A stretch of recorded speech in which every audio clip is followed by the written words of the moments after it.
Hello everyone. Welcome to the session Reading for Care and Solidarity with Professor Ngũgĩ Thiong'o to express and enhance love and mutual support in this challenging time across space. My name is Mingqing Yuan, a junior fellow at Bayreuth International Graduate School of African Studies. And today we are very privileged to have Professor Ngũgĩ Thiong'o and Dr. Samuel Ndogo with us. And thank you very much again for making time for this event, and warmest greetings from Bayreuth. Yeah, karibu sana, mwalimu. Yeah. And before the session starts, I would like to remind the audience to leave the comments and questions as early as possible so that we could address them during the Q&A session after the reading. And now I will introduce Dr. Ndogo, my co-chair of this session. Dr. Samuel Ndogo is an alumnus of Bayreuth International Graduate School of African Studies. So literally, he is my mentor and also academic big brother. And currently, he is the head of a Department of Literature, Theater, and Film Studies at Bayreuth University in Kenya. And he is also an independent research fellow at the University of Bayreuth Africa Multiple Cluster of Excellence. And Dr. Ndogo has a passion for literary studies as well as history and governance. Other research interests include autobiographical writings, prison narratives, diaspora and post-colonial studies, literatures in African languages, translation, performance, and cultural studies. His recent publications include the books Narrating the Self and Nation in Kenyan Autobiographical Writings in 2016, Tracks and Traces of Violence, Representation and Memorialization of Violence, Views from Art, Literature, and Anthropology in 2017, and Power to the People, Patronage, Intervention, and Transformation in African Performative Arts in 2020. Now let's extend our welcoming applause to Dr. Ndogo, and who will also introduce Professor Ngũgĩ Thiong'o to us. Thank you so much. Thank you very much, Alice. Thank you for that wonderful and warm invitation and welcome. So, karibu sana, Mwalimu Ngũgĩ Thiong'o. I would like to start by reading and introducing Mwalimu Ngũgĩ with a short biography of Professor Ngũgĩ Thiong'o. The scholar, public intellectual, and social activist, Professor Ngũgĩ Thiong'o, is actually one of the greatest writers of the 20th century. Indeed, he is the most prominent, if not most famous, literary author from Kenya. His writing career spanning well over 5 decades. With his extensive over and numerous literary and political essays, Ngũgĩ is one of the Africa's most important writers, and he has frequently been mentioned as a likely recipient for the Nobel Prize for Literature. His proficiency in diverse literary genres has earned him accolades both locally and internationally. We can describe Professor Ngũgĩ as a novelist, dramatist, poet, essayist, editor, social activist, as I've already mentioned, all rolled into one. Ngũgĩ's works capture diverse themes, most notably colonialism, as well as its enduring impact on the colonized people. Professor Ngũgĩ Thiong'o has published his early novels and short stories in English. Additionally, he has over the years passionately advocated for the use of African languages in writing about the African experience. Setting an example in this endeavor, he has published widely in his Kikuyu language, or Kikuyu mother tongue, especially after his imprisonment in 1978. In Decolonizing the Mind, published in 1986, Ngũgĩ vowed to write his creative arts in African languages, including Swahili, a promise he has tried to fulfill up to date. Since the publication of his first novel, Weep Not Child, published in 1964, Ngũgĩ wa Thiong'o has received many prizes of international repute. Some of these prizes include the Jomo Kenyatta Prize for Literature in 1967, the Lotus Prize for Literature in 1973, the Nonino International Prize for Literature in 2001, just to mention a few. Now, last year, Professor Ngũgĩ wa Thiong'o was awarded the 2019 Erich Maria Remarque Peace Prize for decolonizing the mind, the politics of literature in African, the politics of language in African literature. In 1977, Professor Ngũgĩ was arrested and detained without charge for sharply criticizing the inequalities and injustices. Professor Ngũgĩ was at that time and championing the cause of ordinary Kenyans. In 1982, he was forced into exile, during which he continued to fight for human rights in Kenya, and especially for the release of political prisoners. Professor Ngũgĩ wa Thiong'o has been awarded 12 honorary doctorates up to date. I may not have time to read all of them, but to cite one example, in 2014, he was awarded the first ever Big Sas honorary doctorate of the University of Bayreuth.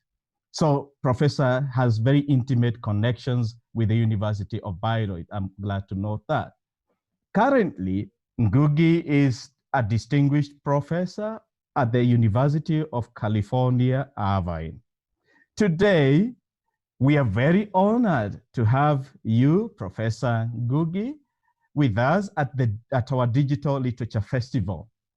Our dear listeners and audience, I want to say that Professor Ngũgĩ will read an extract from his forthcoming epic titled The Perfect Nine, which is scheduled to be published in October this year.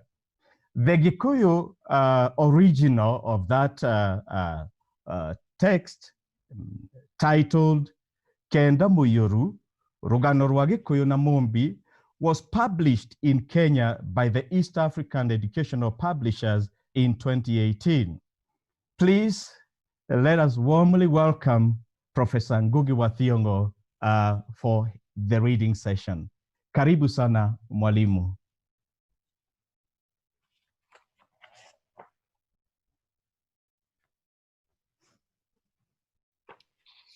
Sorry, I think there are some technical problems that we just lost him.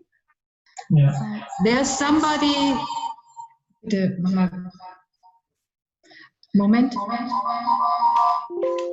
There's somebody who is called Papa Bumni. He just entered, and we hope. Oh, and there's so we hope that might be him.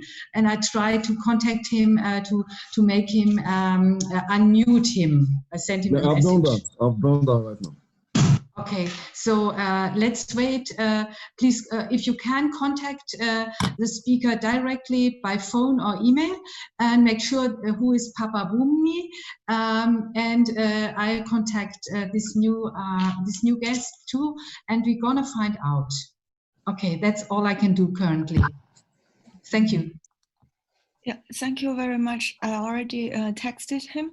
And so maybe we can also talk about how Ngũgĩ's works has dramatically or drastically changed our life and understanding about African studies and even literature from Africa, and how his influence is so deep and profound that's influenced all our thinkings and ideas.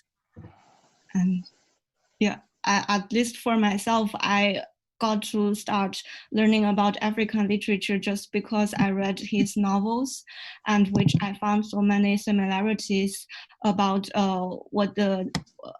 the life, like what happens in Kenya in history, was also have a lot of similarities with what happened in Chinese history during the colonial time. And that's also one of the inspiration for me to continue to study about his connections and his support for Afro-Asian solidarity. And maybe some Dr. Ndogo can also talk about it. Thank you very much, my colleague Alice. Indeed, as I've just mentioned, Professor Ngũgĩ is one of the writers I highly admire, and also one of the prominent writers from Kenya. Sorry to interrupt you. Papa Bumni, is that your guest? Ich muss jetzt aber auch hören. Und hallo? He might be the guest. Hello. Hello. Yeah, hello, we hear you. Hello, everyone. Oh, hello. How are you? Who is? Yeah, are we all together, or should Dr. Ndogo continue to share his? Okay, I can. Yeah, let me mention a few things about my personal experience with the works of Professor Ngũgĩ Thiong'o. I started reading his works when I was a young pupil in primary school, in the equivalent of grade 6. And what fascinates me is I actually started reading his works not in English, but the first works that I read by Ngũgĩ were short stories for children that were written in Kikuyu language. And since that time, that was, around 1985 or 84, I've, followed the writer. I've read, if not all his works, his published works, most of them, including the latest book that we are just about to discuss today. That is The Perfect Nine. That was published in two years ago in 2018. And as I've mentioned in the introduction, it was written again in the Kikuyu original. So I am looking forward to the English translation. And I must say that Ngũgĩ is unique in one sense, that he is proficient in a wide range of literary genres, starting from drama, then all the way to the short story, the novel, as well as poetry. May I also say that he is also not only a creative writer, but he is also a critic, which is quite outstanding because by virtue of being a critic, he is one of the intellectuals or literary scholars who has been at the forefront in engaging, and advancing theoretical frameworks as to how we can approach and study African literature. So I think in that regard, then I consider Ngũgĩ Thiong'o as one of the remarkable writers, and his achievements really speak for themselves. Thank you very much, Katarina. Do we have him yet? Yeah, I would also like to add, it was also amazing for me to know when I read the book Decolonizing the Mind, that I found my own knowledge structure has been so oriented about Western knowledge since I studied English literature and since for years, but I don't know anything about literature from Africa or written by African writers, which were not included in the curriculum before.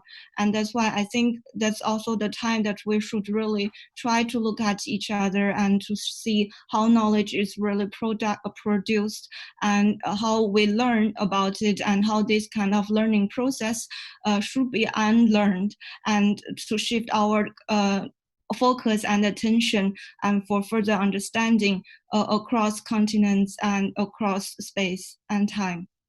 And thank you.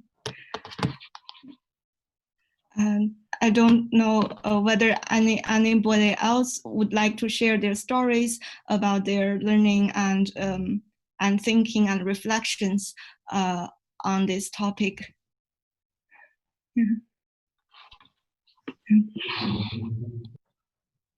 Yeah, maybe I can share, because basically also I studied English and German literatures, and Ngũgĩ Thiong'o was one of my very first contacts with encountering African literatures. And it was so amazing to see that because there was this huge idea of decolonizing, and then there was this power of racism and colonial structures all around. So it was like, yes, we have to do it, but how so? And so decolonize an manual of how to decolonize, like women. So by then it was a manual of how to colonize. And so this was a perfect like anti-narration to also giving tools. And of course, this famous conference in Makerere about the future of African writing, and should it be written in English, should it be written in French, in Portuguese, because after all, these are no African languages. And in the 60s, that was a very powerful strategy, of course, to fragment them. And I think of Chinua Achebe, you know, who and his writings, and Ngũgĩ does practice that as well. This kind of having English language, but integrate words from Kikuyu, words from Igbo into the English language. So it's like constantly alerting the reader. You know, these characters, they don't speak English, but they speak. And this was also a way of familiarizing yourself as a reader with that context. So that was an amazing strategy that was basically invented by Ngũgĩ and Achebe. And so that was a great reading of mine. And I still remember when the texts were translated into German, they totally erased it. So they had this Igbo words, the Kikuyu words in the English version, but in the German version, they erased it and translated it into German words, which of course, as we know, is sort of a total violation of the narrative aesthetics and strategies, because they were there in order to remind us that white Europe colonized the African continent with the clear aim of erasing African languages. And here we are facing a decolonial strategy being again silenced in German translations. And so far, this is still at work and not really being undone. So, but for me, that was also like, I remember that Thiong'o was not a fan of that strategy, because he said African literature, that is also written in English because we have appropriated the languages already. So it's our English, it's not theirs anymore. And like he was criticizing the negritude, right? To say, yeah, a tiger does not claim his tigritude. So why should we do that? And there were these two positions in the 60s and 70s. But meanwhile, I feel that the Ngũgĩ's and Achebe's strategies totally got stuck. And whenever we read, we can see these words from African language being integrated into English and French writing, and therefore always reminding us this language shouldn't be here, but it is, but it has become ours, and we know how to appropriate it. So that's something I totally owe to Ngũgĩ.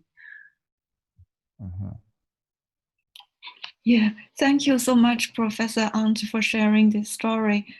And as we are waiting for Professor Ngũgĩ, I'm trying to get in contact with him. And, can you hear me? Yeah. Can everybody hear me? Please. First of all, let me say, this technology is completely new to me.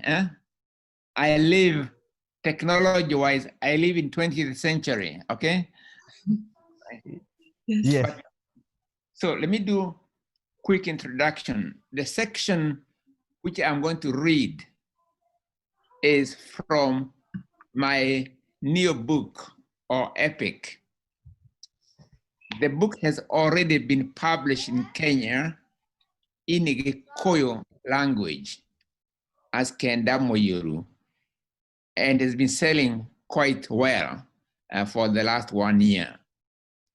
Now, the English version will come out in October this year, a few months from now, by my American publisher, okay? They are both available on Amazon, okay? So you click Amazon, you will find both The Perfect Nine, under which Kenda Moyuru will be published in English, and in Gikuyu you'll find Kenda Moyuru, in English, The Perfect Nine. Before I start reading, let me just explain the background. The epic concerns the founding father and mother of Gikuyu people of Kenya, okay? In Kenya, we have many peoples who make up the Kenyan nation. Please note, I'm not using the word tribe. I do not use the word tribe to describe anybody, okay? I talk about Kenya people or Kenya peoples, okay? So Gikuyu people are just a section of Kenyan people, okay? So the story tells the epic of the founding father and mother of Gikuyu community or Gikuyu people of Kenya, okay? And Gikuyu, that's the father and mother, had 9 daughters, very beautiful daughters. In fact, their beauty was such that it reached all the corners of the continent, okay? But he did not have brothers, only 9 daughters, okay? So since he did not have boys, they had to teach them to do everything for themselves. Use their mind, use their hands, use their body, okay? So they knew how to hunt, climb, run, make weapons, make clothes, you know, and be able to defend themselves. In fact, they were fully formed, okay? They did not have brothers to depend on.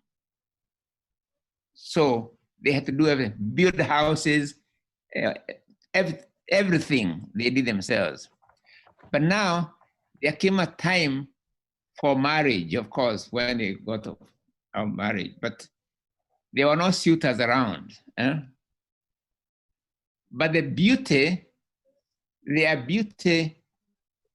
spread is taken by ostrich flying, and they take it to all the corners of the continent of Africa. And so suitors keep on dreaming about these beautiful black ladies, and each thinks that he is dreaming about the beauty alone, and he sneaks from wherever he is to go in search of that beauty. But on the way, they find that there are many who are dreaming about the same beauty. So 99 of the suitors end up in Mount Kenya region, okay? Of Kenya, below the Mount Kenya, okay? Now, but when they get there, they are 99, and the daughters are 9. Actually, the daughters are actually 10, but we say 9, okay? Perfect 9 means 10, okay? So but there are 99 suitors, and there are only 10 girls, so to speak.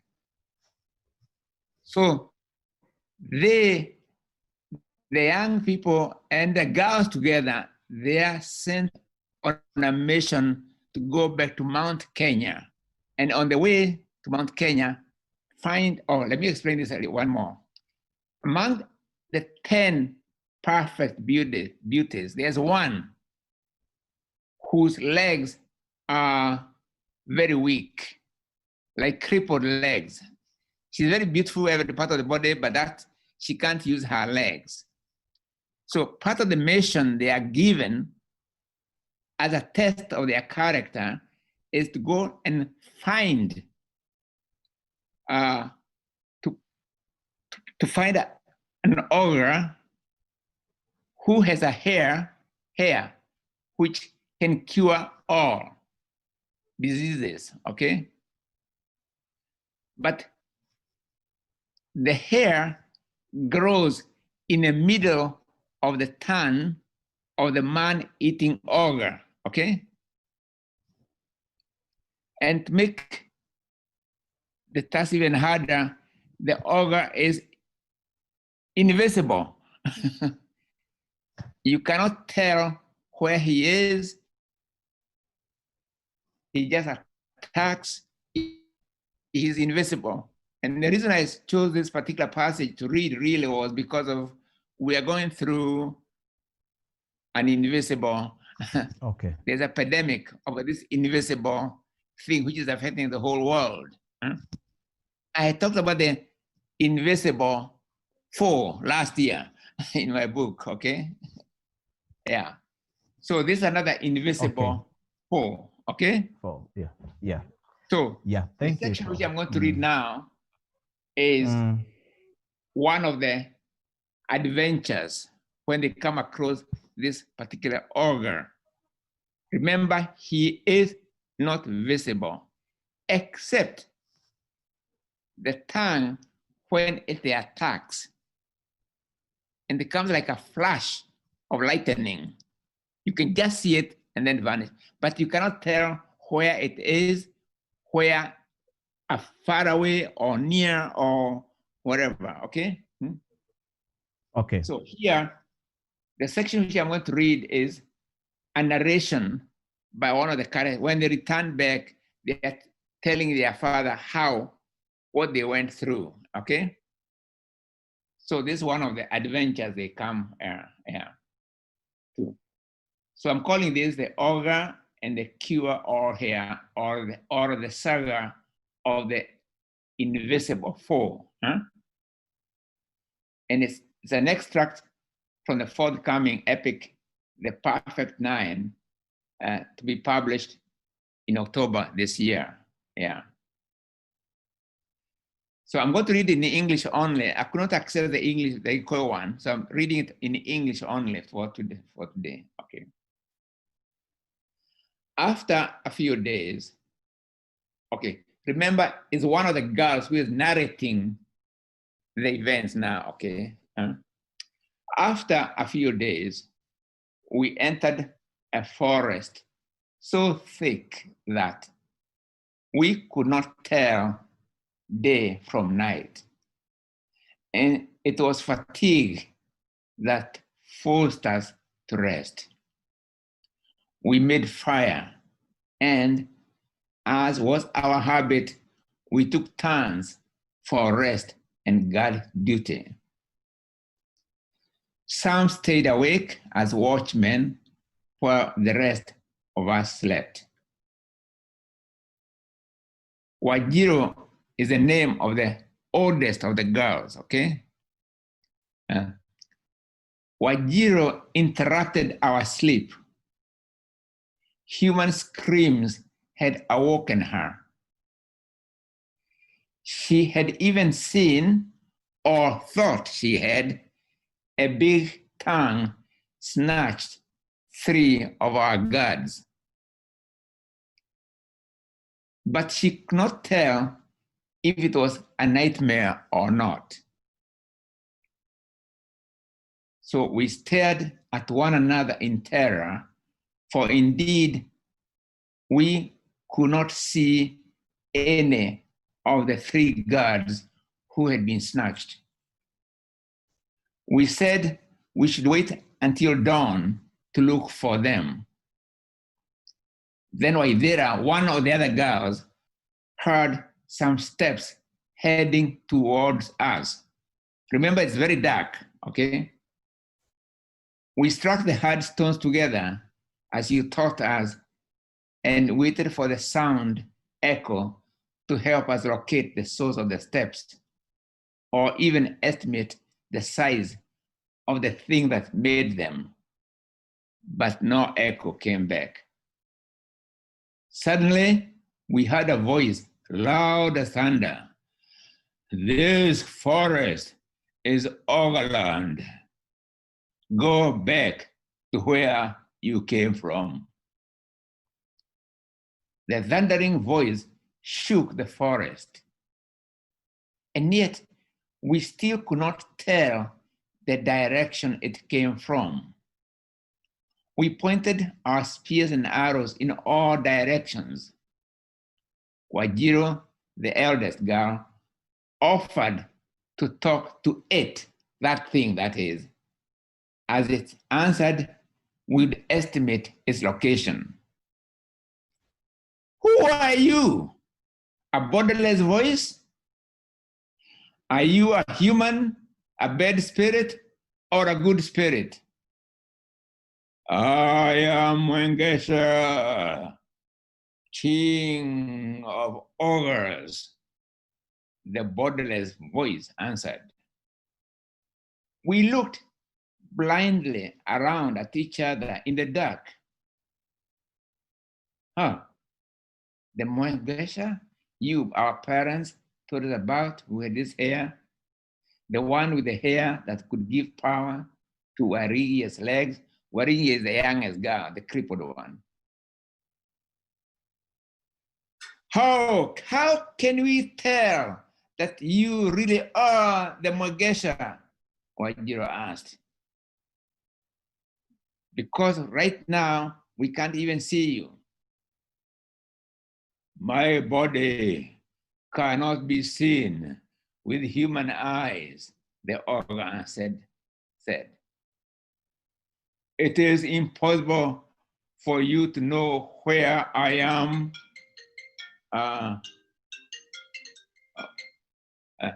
It is impossible for you to know where I am, whether far or near. My tongue is also my eye and mouth. It shines like lightning, and it creates a path of light in the dark. It lengthens like a chameleon's reaching out for a fly. It sees all, reaches all the corners of my forest. My hair cures all. Call it the cure all. For there's no wound it cannot heal. Is that why you come to my forest? To steal my cure-all hair? Why do you want to end illness on earth? Then Wajiro answers back, we have no wounds in the heart or body for you to cure, Wajiro said. Besides, we can cure ourselves. You are not the only know-it-all. You, the talkative dame, are the one I have always looked for, said Mwengesha the ogre. Smooth tongue Wajiro, join me, and together we shall rule my forest kingdom. Wajiro's group, because we're in groups, shouted back in unison, a greedy heart has no cure but a knife in the heart. Spears raised, some of them made as if to move, but Wajiro restrained them, saying, let the head lead the heart. Hurry hardly ever gets things right. What they sought from this ogre called for a wily mind. She had not even finished when out came a wide red tongue. Remember, the tongue could be seen only when there's attacking, but you cannot see the body. Before we had recovered from the shock, the tongue caught 3 other men, tying them together and pulling the human bundle to its hiding place. At first, their cries to us and Wanjiru for help were loud, but the sounds kept on fading, and they suddenly came to an end. We knew, without seeing it, that the ogre had swallowed the men. Eerie silence fell upon the entire forest. Our hearts grew cold, and our bodies shook like reeds in the wind. But Wanjiru, the girl, says, "We don't have the luxury of trembling with terror," Wanjiru said, and quickly jumped and hid behind a tree at the same time, shouting to us to hide behind the nearest tree, but making sure to leave an imaginary space in the middle. We had to be ready with our bows and arrows and spears, so that when she called out, "Now!" we'd all attack the town. And whoever found an opportunity would pull out the hair in the middle of the town. After giving us sufficient time to hide behind trees, Wanjiru hurled the same insult her group had earlier shouted. "A greedy heart has no other cure but a spear in the heart." We who grew up with Wanjiru knew her heart was bleeding tears, but one could not tell this by her strong, arrogant, defiant tongue. The invisible ogre was very angry at the fearless Wanjiru. At once, it sent its tongue in her direction, but before it could ensnare her, she deftly moved aside. The long, wide tongue tied itself round the tree. "Now!" Wanjiru shouted. Our arrows pinned the tongue to the tree. And I should have explained that the ogre has one eye, which also goes on the tongue. And Wanjiru shot her spear at the eye at the tongue's end. And one of the men, Kihara, quickly jumped onto the tongue, which was as wide as a road, and walked about on it looking for the magical hair. He bounced up and down the elastic tongue. The ogre could not see him because its one eye had been pierced. But the moment Kihara pulled out the hair, Mwangesa the ogre let out a blood-curdling scream. His voice sounded like thunder, and a redness like lightning kept on flashing. Then Mwangesa roared again, and he pulled back his tongue with all his strength. He was able to free it, but it was torn into 9 straps. And now the ogre had no eye because it had been pierced. And they had to got the hair, okay? Right. Thank you very much. Huh? Instead of that section, Thank you very much. Part of the larger epic, okay?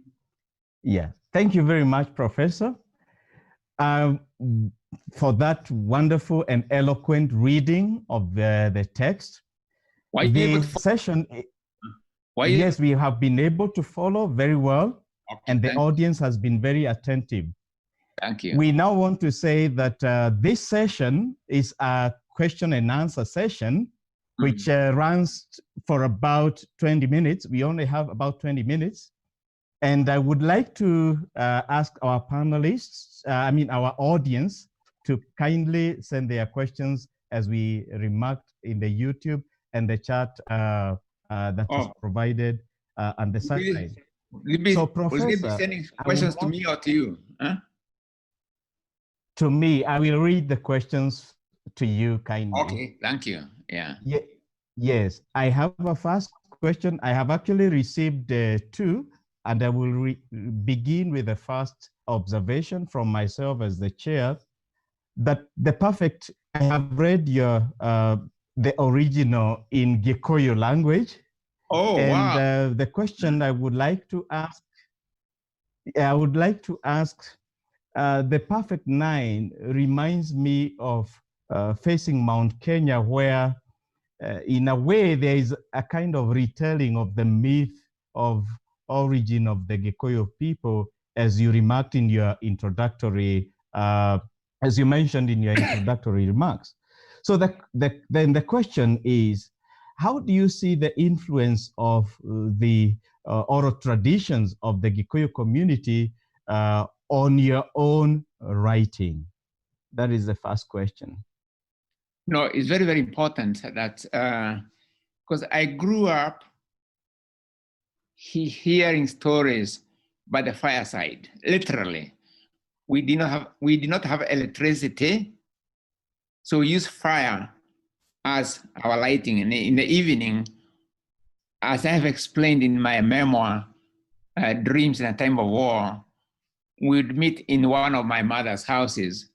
I had four mothers, as you know. So we would meet in the elder mother's house and hear stories, okay?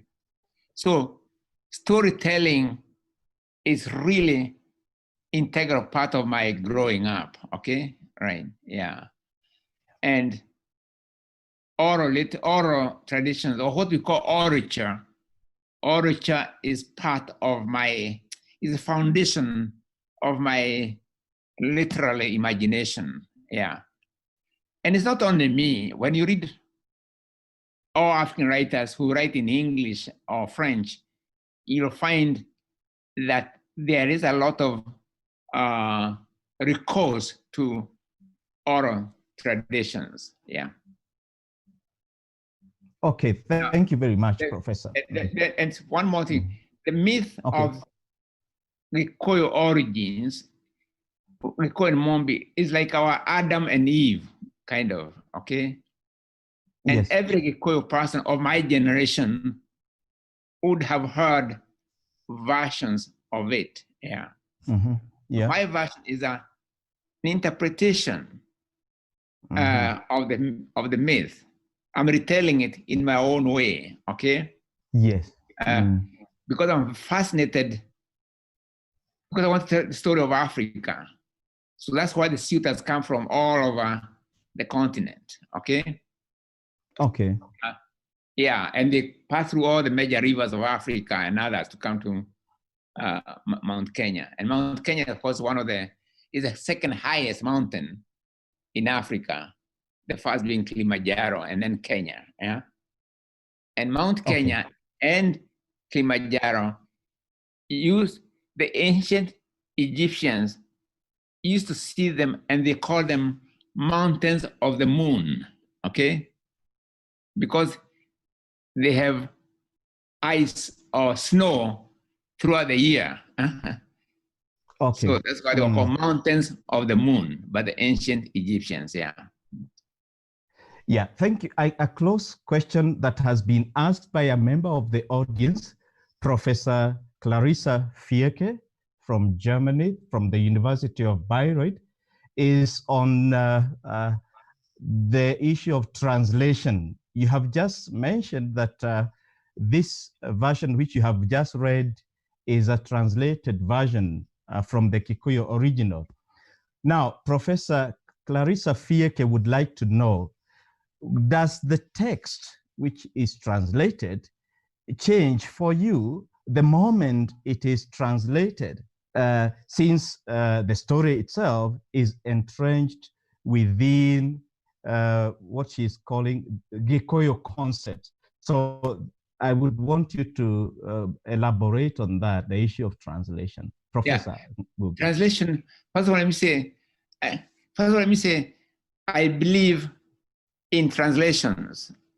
I have described translations as the language of all languages.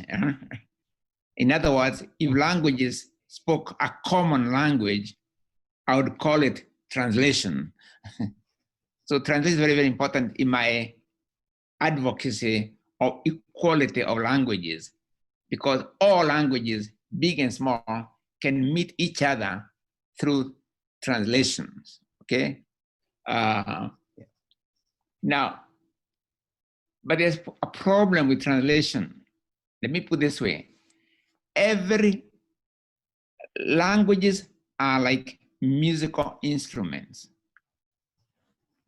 Each language has its own musicality. They can play the same melody, like say the piano can play the same melody as the guitar, but the musicality, the sound can never be quite the same, okay? Although they can play the same melody, but the sound texture is very different. And in my advocacy of equality of languages, I argue this, you cannot say a piano, let's say a piano is higher than a guitar, right? Each has its own musicality, but you don't put them in a hierarchy and say piano is higher or the guitar is lower or higher. I mean, they are inherently equal because each musicality is unique to that language. And there's no musicality of one language which can be reproduced exactly in another language. I mean, you cannot, and you can play the same melody, but the musicality, it's the same thing with languages. So what is the problem in translation, quite frankly, whether I do it myself or somebody else, is how to translate that musicality, which is unique to Kikuyu, in terms of English, okay? Okay, yeah. Thank you, Professor. I have received a question from Dr. Gil Bandishang. Gil Bandishang, still on translation. And Gil Bandishang would like to find out what is the experience, and maybe you could keep this brief because you have already mentioned. Okay. He's wondering what is your experience translating your own text, your own text, because he's wondering whether you are doing that to, is it that you care so much for the integrity of the text? That's what Gilbert Tishang would want you to mention. Briefly, very Professor Ngũgĩ. First of all, I do my self-translation is very boring, first of all, okay? Because the excitement in writing is when you are creating something new, that's excitement. But now, when you're doing your own translation, it's like traveling the same journey all over again, okay? But without the excitement of discovery. So it's quite hard for me to do that. And I look forward to a time when there can be enough Kikuyu translators and others who can be doing that kind of, hopefully, who can be doing that kind of translation. Because it's very difficult I would rather translate somebody else's work into Kikuyu. It's more fun for me, okay? So it's very difficult, I must say. But I tried my best. Kikuyu is we use a lot of alliteration a lot. I wish I could read some sections. And it was difficult to get the same kind of alliteration in English, Yes, I would like now to hand over to my colleague Yuan for the next set of questions. Over to you, Yuan. Alice. Okay. Alice? Yes, thank you so much for this wonderful reading. And there is a question from YouTube from Rachel Baker, and she's asking, having the auger be embodied fully on the tongue, and the eye, the only visible part, the hair. Could you speak about this creative choice? Are you making connections to the language here as well? And I also want to ask from my own experience that your work has been translated into Chinese actually in the 1980s. but the translator had two versions of your work, The Whip Now Child, both in English and in Swahili. And then when there are some conflicts, he always go to the Swahili version because he thinks the Swahili version is closer to Kenyan context. But as we know that you wrote this novel in English, so how do you see this kind of language and translation in this part? Thank you. Very quickly, when an African writer like myself write in English about African characters who speak African languages anyway, I am doing, even though I'm writing in English, I'm doing mental translation. So even though like Weep No Child, obviously was a mental translation, because when the character I have are Kikuyu language speakers. So when I hear, if I could only hear them speaking in Kikuyu, not in English. And yet the conversation in the novel are in English. And that's why, by the way, that's why I came to reject. I could not continue doing that. That's why I stopped writing novels in English, and now I write them in Kikuyu and do my own translation, although there are some other works which have been translated by Wangui Wagoro, my other translator, okay? Yeah. Yes, there is another question from Facebook by Jeffrey Dodd, and he is asking whose work you would like to translate into Kikuyu, if you have the chance. Oh, many actually. I would like to do. Quite frankly, I like to translate. Oh my God. I like to get all the world literature into Kikuyu language, right? Chinese literature, Japanese, Russian, English, and so on. But if I had to choose one, I like to translate the work of Garcia Marquez from Colombia, the one who writes in Spanish. I think it would go down very well in Kikuyu language. But quite frankly, I like to translate all the leading writers of every culture into Kikuyu language. Yeah. Yeah.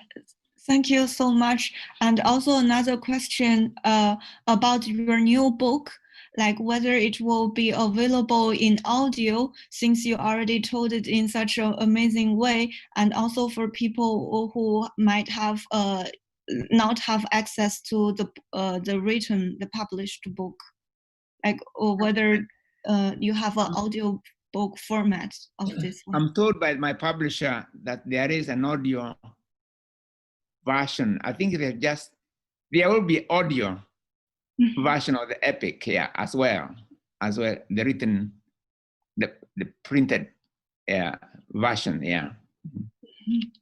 Thank you so much.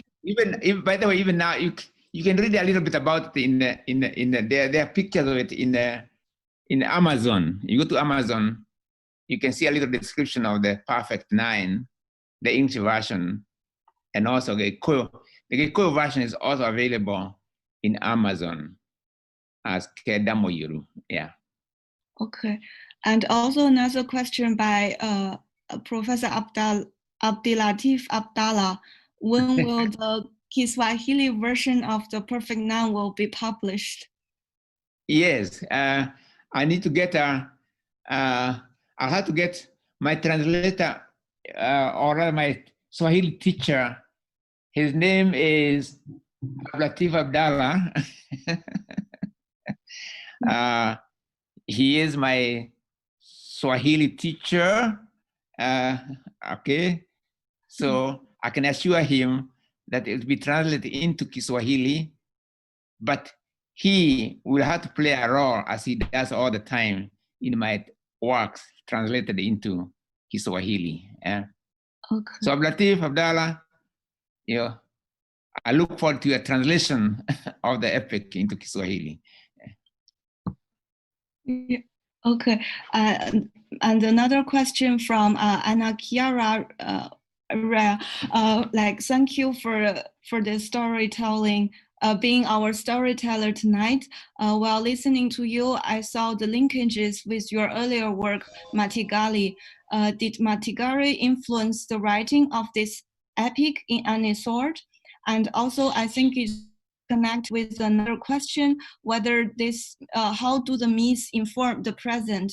And how, this is a question from Veronique Tadju, like what do we learn from them so we can face our challenges? Yeah, first of all, let me say, when this pandemic came, I couldn't help but think of my epic because of the invisible foe, okay, who cannot be seen. And so when I go through this crisis we are going through right now, I'm thinking of my epic as well because of the concept of the invisible enemy. And sorry, can you repeat the question again, please? One is about the link between Matigari and the Perfect Nine. Oh yes, yeah. Matigari. Now, let me first say my first work in Gikuyu, my first novel in Gikuyu is called Shaitan Madarafaine, Devil on the Cross. Matigari, this character who was everywhere, you know, was my second novel in Gikuyu. My third novel in Gikuyu is called, in English, Wizard of the Crow, or Shaitan Madarafaine. Yeah.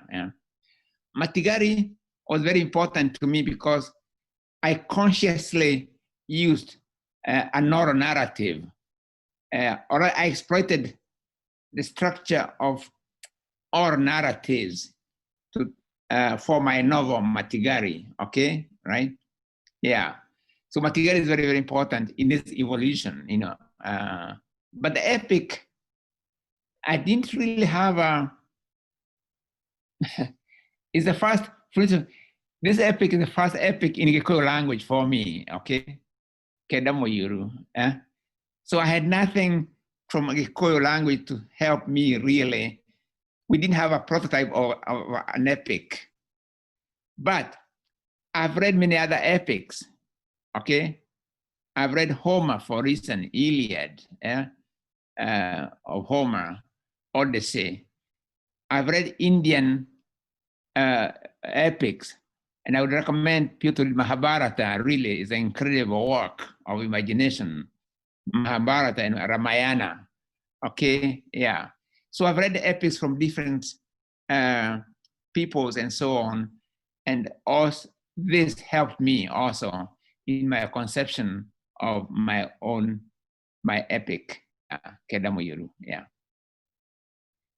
And that's important for me. Let me just say this. Okay. When I advocate writing in African languages, or any language for that matter, it does not mean that you don't get inspired by other cultures, okay? You can, you know, whether you're writing in Gikuyu or Kiswahili, you can also get inspiration from English writers, Russian writers, Chinese writers, you know, German writers, you know, I mean, yeah, the global culture is your culture, okay? And any language should be able to be inspired by what's available in other, we can share, in other words, without domination. Hierarchy, what's bad is hierarchy, seeing languages and cultures in terms of hierarchy. But if you see languages and cultures in terms of network of give and take, then all languages, big and small, have a lot to give to each other, okay? And they don't have to lose their musicality to do so, yeah. Yeah, thank you, Prof. We have actually maybe 5 minutes, but I just want to read also questions from Rachel Baker.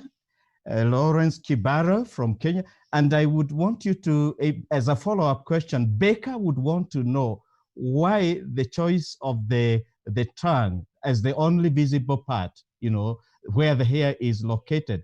And she's asking, are you making connections to language here, Professor Ngũgĩ? And make it brief, sir. Okay. We only have 5 minutes. Yeah. That's a revelation. Thank you very much. That's a revelation to me. I can see the possible connection. Yeah. Okay. But at the time I was unconscious of that as the language, but now I see. Yeah. That's a writing, by the way, or works of art. They can suggest more than the other had in mind. Yeah. Okay. The other thing, of course, Lawrence Kibara is asking, when are you coming to launch the Kiswahili version in Kenya? And he's saying, we miss you here. And then, yeah. Thank you very much. I'll be there, God willing.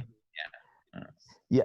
Perhaps I would want to, because I am being told by our timekeeper that our time is up. Maybe your closing remarks, Professor Ngũgĩ, in terms of the theme of our digital festival. We are talking about solidarity. We are talking about care. And what we wanted to ask you is, how do you think writers like yourself can help, society deal with, modern tragedies and crises like the one we have of COVID-19? So how do you see yourself, your role as a writer during such moments? Let me first say that this crisis has shown us, whether we like it or not, that the world is one. We have one planet. And we human beings are also part of nature. So far, the modern capitalism pursuing profit only has meant destruction of forests, destruction of nature. We act as if nature depends on us. But it's not true. We are the one who depend on nature. Nature can do without the human, but the human cannot do without nature. So whenever we see water, rocks, soil, the earth, the rivers, the birds, and so on, we are dependent on that, and we should treat nature with more respect than we have been doing under the modern capitalism. But the other thing is, remember, we are one people on this planet. The planet is our common mother and father, right? So we should take care of it, and we should take care of one another, as well as take care of nature itself. Balance, give and take, Okay, sorry, Professor Susan Ann tells me she has been so gracious. She has given us about 10 or so more minutes. And maybe my colleague Alice, you can read some more questions from your side, kindly. Yes, Alice? Yes, we have a question from our colleague, Diko Mohammed. He's asking, he read your Secured Base in 2016, and going by the issues you are raising here, and what's your dream of Africa in the next 30 to 50 years? Alexi, as I say in my book, Secure the Base, the problem with Africa, our problem in Africa is that Africa as a continent, which by the way is the biggest continent in the world, is bigger than all the other continents, okay, is the biggest number of resources. But for the last 500 years, Africa has been donating to the West, okay, especially. But Africa is portrayed as a beggar, and it's the other way around. It's Africa resources, African human bodies, Africans scattered all over the world, slavery, slave trade, slavery, colonialism. And even today, Africa resources go to build, say, the West generally, what I always see is an Africa united and in control of her resources, so that we make things with our resources and exchange with other nations on the basis of equal give and take, okay? But like just now, African resources are still largely controlled by Western corporations. And we have to change that, really. My dream is that the young people and even the new technologies will help us to, as in Africa, to really accept the Pan-African dream of Kwame Nkrumah and others, okay? And make Africa the independent, free base of all people of African origins, so that what happens to any African Black person in America or anywhere else is felt by every African person on the continent, and the other way around. Then we can connect with other peoples and other cultures on a basis of equal give and take. Just now, Africa gives all the time, then it is treated as a beggar. Our gold, our diamonds, our copper, our uranium even, used by others, but then we're treated as beggars. But to do this, Africa must accept their languages as a base. Whether small or big languages, we must root ourselves in our languages. Let me just end by this, what I keep on saying. If you know all the languages of the world and you don't know your mother tongue or the language of your culture, that is enslavement, okay? But if you know your mother tongue or the language of your culture, and then you add to it all the languages of the world, that is empowerment. So, and what we want is empowerment, not enslavement. Yeah.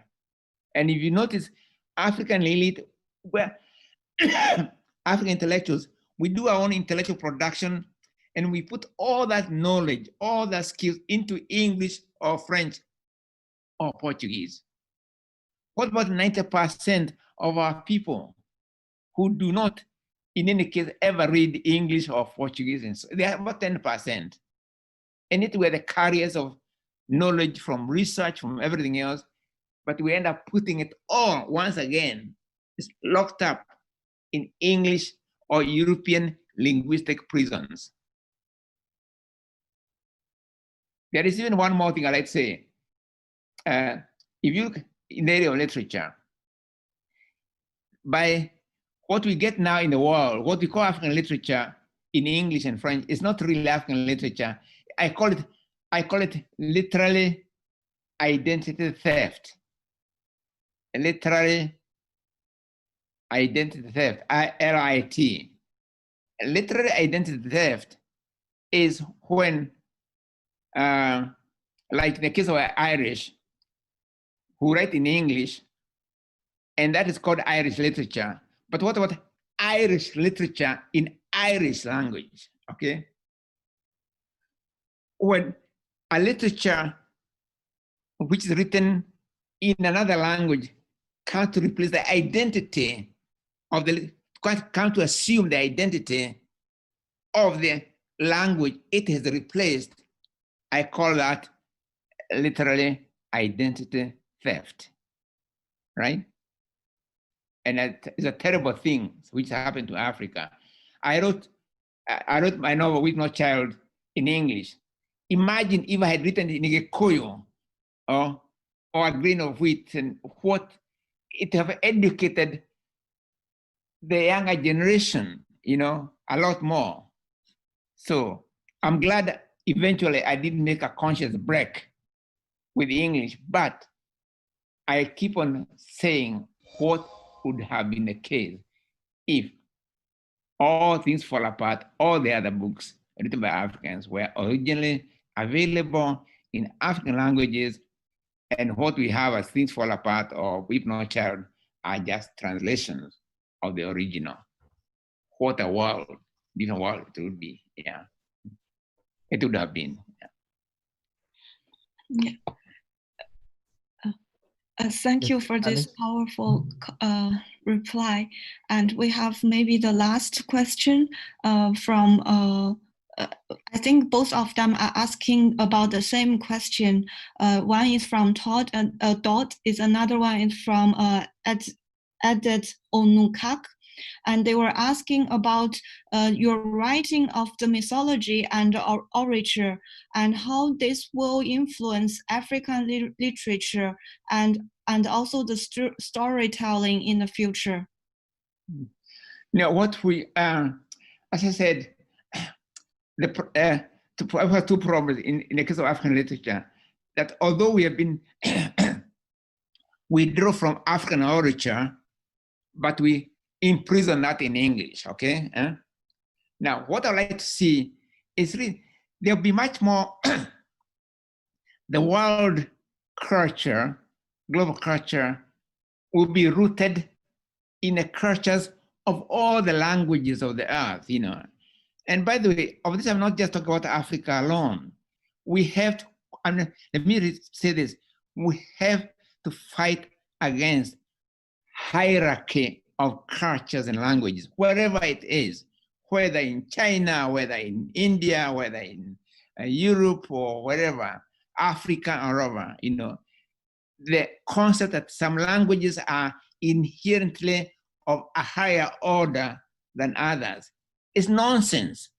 You know, all languages have musicality of their own, and there's no musicality which is higher than another musicality.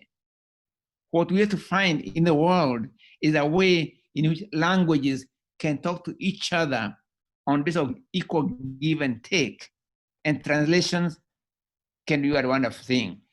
Oh, and remember what I said, if you know your own language and add other languages, that's empowerment, okay? If I know Kikuyu and I also know English and Kiswahili and Spanish, that's empowerment.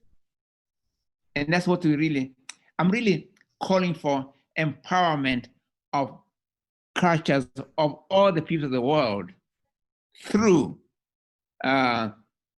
respect of the equality of languages of peoples of the world.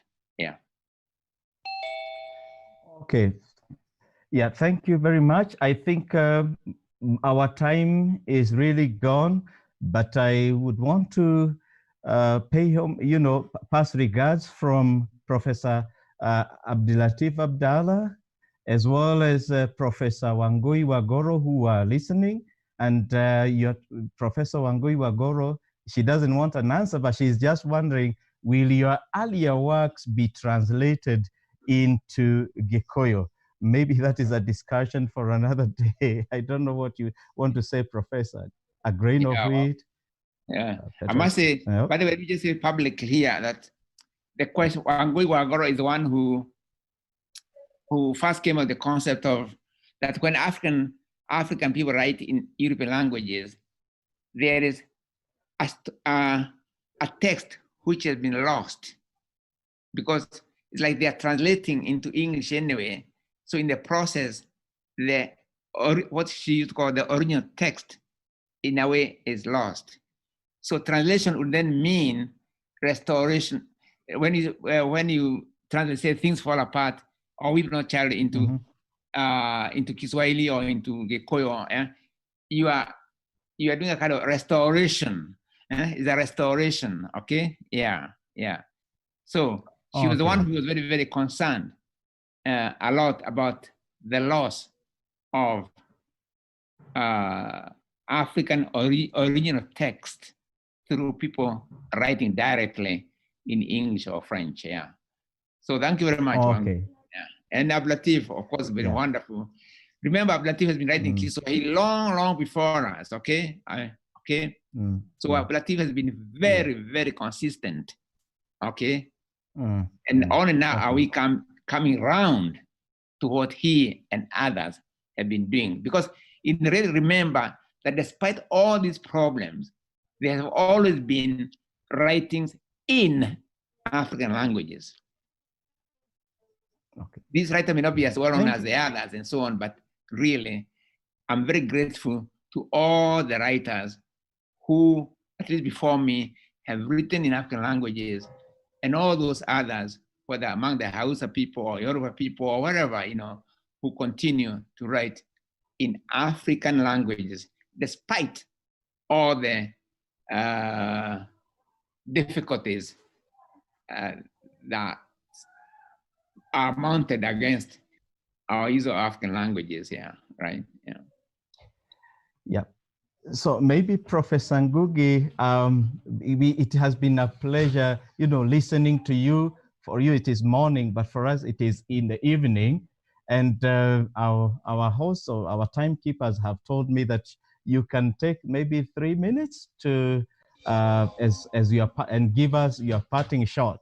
Of course, before you do so, I've liked the concept of enslavement and empowerment, which I think is one of my take-home messages, that if you know all languages of the world and you do not know your mother tongue, that is enslavement. But if you know your language and learn other languages, that is empowerment. That is my take-home message. So your closing remarks, Professor Ngũgĩ. Well, first of all, let me say thank you very much. First of all, let me thank my helper, my grandson, Mingqing, who is here because he's the one, he works for Facebook and he's based in San Francisco. So I had to desperately call upon him this morning, please, Mingqing, you know, whatever you're doing, help me make these connections. So he's been very patient. So Mingqing, I thank you very much. You know, I also thank you very much for organizing this conference. Really, it's amazing that I can talk to some Ndogo in Kenya and talk to you others in Germany and Ngũgĩ, I mean, it's very, very amazing while being in my living room, right? You know. Yes. So I want to thank you very much for please continue this kind of conversation, because the challenges we are really getting is to make the world meaningfully one. Our world is one. We live on this planet. We don't as yet have any other planet. So the earth is our common mother and our common father. And all the languages we speak, you know, are world languages. All the cultures we develop are world cultures, you know. There's no culture which is inherently global and other inherently local, right? All languages have the same potentiality, and all languages can give to each other. So we are one world, one planet. We take care of it, and we take care of each other and reject all the lies, distortions, which have been brought about by modern capitalism. Okay. Thank you very much once again. Yuan, you would want to give a vote of thanks? Alice? Yes, asante sana, mwalimu. Oh, asante, We will. We hope we can continue this kind of conversation in the future, and now we will hand this platform to Professor Susan Ant for another session. Thank you so much. Okay, thank you very much, everybody, and have a good conversation. And you see what technology can make us talk to each other while in different parts of the world. Maybe a new world is coming to being. Okay, right? Yeah. Thank you.